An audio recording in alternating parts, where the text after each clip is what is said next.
Depuis son retour à la Maison-Blanche, Donald Trump le martèle, il veut récupérer l'argent versé à l'Ukraine depuis 3 ans.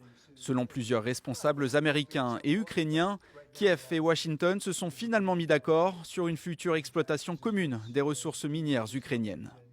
J'ai entendu dire que le président Zelensky viendrait vendredi. Je suis tout à fait d'accord pour qu'il vienne. Il aimerait signer avec moi cet accord qui est très important. Le contribuable américain va maintenant récupérer son argent et même plus.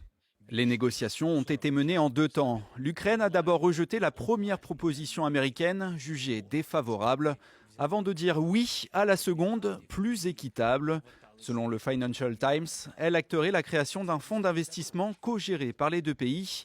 Les revenus proviendraient des richesses minières ukrainiennes, mais aussi des futures exploitations pétrolières et gazières. En revanche, le texte resterait très flou sur les garanties de sécurité apportées par les États-Unis. Une victoire pour Donald Trump, qui n'exclut pas de négocier un accord similaire avec le Kremlin. Lorsque vous avez parlé à Vladimir Poutine, est-ce que vous avez évoqué la possibilité d'un accord sur les minerais des terres ukrainiennes qui sont contrôlées par la Russie? Je n'en ai pas du tout parlé, mais j'aimerais acheter des minerais sur le territoire russe si nous le pouvons.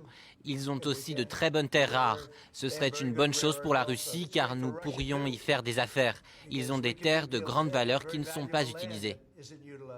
L'Ukraine possède des ressources comme le graphite, le tantal et le lithium, utilisés pour les batteries et dans de très nombreux secteurs industriels. Les États-Unis espèrent ainsi réduire leur dépendance à l'égard de la Chine, en situation de quasi-monopole sur ces matériaux stratégiques.